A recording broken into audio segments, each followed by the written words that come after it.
Prince Choubey और आप देख रहे हैं पब्लिक जंक्शन। अभी हम पहुंच चुके हैं संग्रामपुर के भटवलिया पंचायत में। आइए जो नवराज विद्यापीठ के जो संस्थापक हैं सर हैं इनके पांडे जी, इनसे हम बात करेंगे।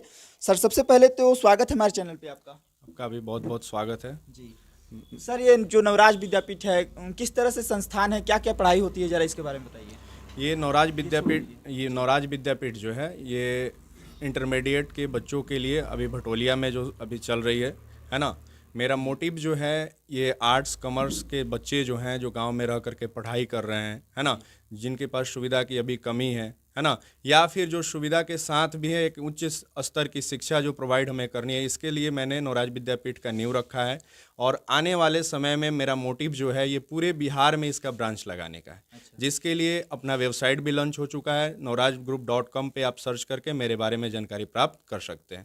साथ ही साथ यहाँ पे आर्ट्स के बच्चों के लिए स्पेशल बैच चलाया जाता है, जिसमें कि सभी बच्चे हिंदी, इंग्लिश, इतिहास, भूगोल, होम साइंस यानी गृह विज्ञान है ना, पॉलिटिकल साइंस, सभी सब्जेक्ट्स का नोट्स अपने यहाँ क्लास में तैयार कराया जाता है। बारी बारी से लाइन बाय लाइन पढ़ाया जाता है ना। स्पेशल बैच जो है इंग्लिश और हिंदी, जो कि आर्ट्स, साइंस और कॉमर्स, ये इन तीनों संकाय के बच्चे एक साथ यहाँ बैठ करके कर सकते हैं। स्पेशल बैच जो है इंग्लिश का है, जो कि सभी संकाय के बच्चों के लिए है ना। साथ ही साथ जो हमारी संस्थान है यहाँ पे जनरल कंपटीशन की तैयारी कराई जाती है, जैसे बैंक, एसएससी, रेलवे है ना, इन सभी चीज़ों की भी तैयारी यहाँ पे कराई जाती है, जो कि अलग अलग अच्छे से अच्छे राइटर्स के जो बुक हैं उन सभी को यहाँ चलाया जाता है।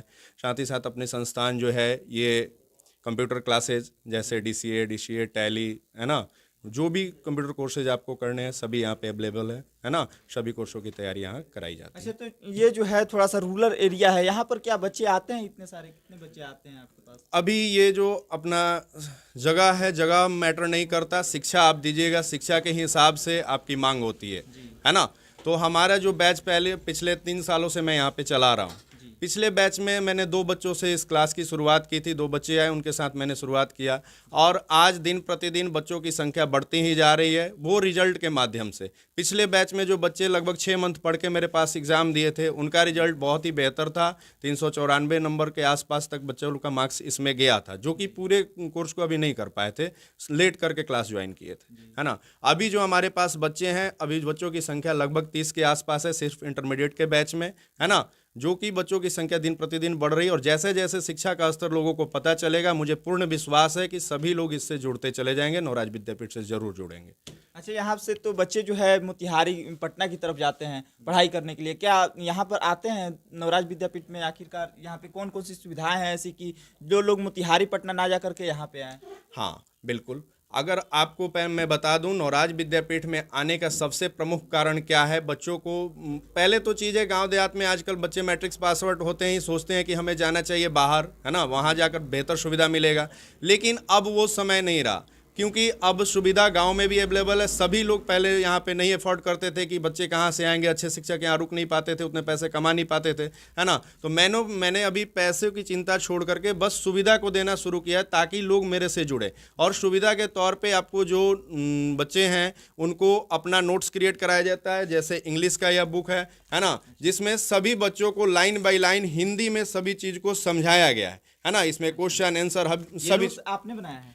ये नोट्स अपने कोचिंग के एडवर्टाइजमेंट के लिए बनाया गया है, ताकि बच्चों को अच्छे सुविधा मिल सके है ना। साथ ही साथ आपको हिंदी का नोट्स क्रिएट कराया जाता है, जिसमें लाइन बाय लाइन सभी पार्ट से रिलेटेड प्रमुख बात है ना, क्वेश्चन आंसर, ऑब्जेक्टिव क्वेश्चंस, हर एक चीज़। यानी कि यदि आप यहाँ पढ़ाई करते हैं तो आपके लिए बहुत प्रमुख सुविधाएं हैं, जैसे कि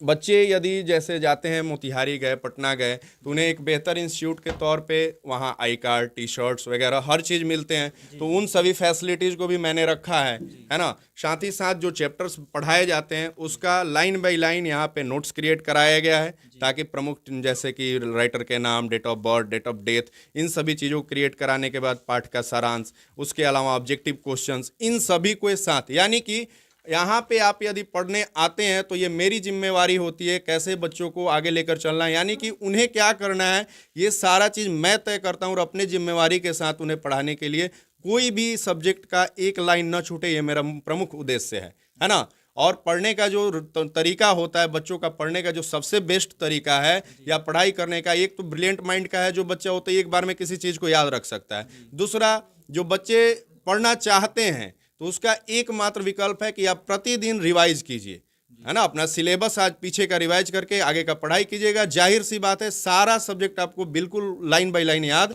रहेगा, और जब एग्जाम में जाइएगा तो टोटल सिलेबस से ही आएगा क्वेश्चन, तो बिल्कुल सभी के सभी क्वेश्चंस आपके बन जाएंगे, ये मेरा वादा है। अच्छा, अभी जो फिलहाल मैट्रिक और इंटर का जो एग्जाम हुआ है उसमें कितने आप बच्चे आपके जो है पास होंगे, कितने परसेंट से? अभी जो बच्चे इंटरमीडिएट की एग्ज़ाम हुई है उसमें लगभग 23 बच्चे मेरे यहाँ से बैठे हैं एग्ज़ाम में, और मुझे उम्मीद है सभी बच्चे लगभग 400 के आसपास सभी बच्चे जाएंगे, क्योंकि टॉपर लिस्ट तो जारी हो चुका है ना, टॉपर लिस्ट जारी हुआ है। मैंने उम्मीद की थी कि कुछ बच्चे आएंगे, लेकिन उनमें कोई संख्या नहीं है, लेकिन मुझे उम्मीद है सभी बच्चे का अच्छा खासा रिजल्ट, फर्स्ट डिविजनर तो सभी रहेंगे, ये तय है। सारे बच्चे फर्स्ट डिवीजन रहेंगे।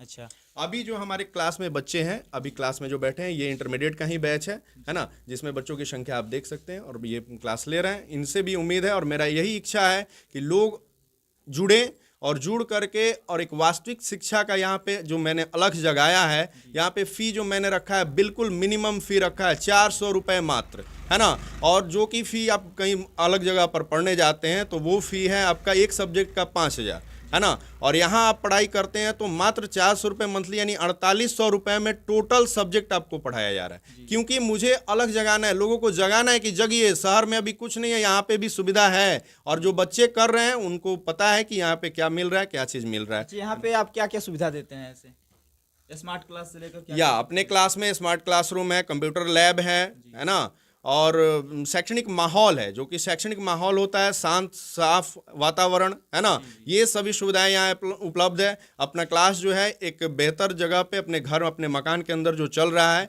यहाँ पे कोई भी बाहरी परिवेश का कोई भी दिखावा नहीं है, बिल्कुल आप साफ सुरक्षित स्थान पे आकर शैक्षणिक माहौल में रह के पढ़ाई को कर सकते हैं। अपना क्लासरूम फुली डिजिटल क्लासरूम भी है ना, साथ ही साथ कंप्यूटर लैब है ना, इन सभी सुविधाओं को दी जाती है। अच्छा, इतने गांव में रह करके आप लोग देख सकते हैं किस तरह से यहाँ पर जो है स्मार्ट क्लास की सुविधा जो है सर दे रहे हैं। सर, ये भी हम जानना चाहें कि जो गरीब बच्चे हैं उनको किस तरह से उनका फी क्या रखे हैं? गरीब बच्चे जो हैं, जो फी नहीं दे सकते हैं, उनके लिए हमारे यहाँ एक बहुत ही बढ़िया नियम लाया गया है। एक तरीके से बच्चों को प्रेरित करने के लिए क्रैकर्स अड्डा की शुरुआत मैंने की है, जिसमें वो बच्चे जो फी देने में अवेलेबल नहीं है, जिनके पास नहीं हो पा रहा है पैसा, है ना, उनके लिए ये क्रैकर्स अड्डा बिल्कुल मुफ्त है, जिसका नियम यह है कि आपको पढ़ाई दिखाना पड़ेगा।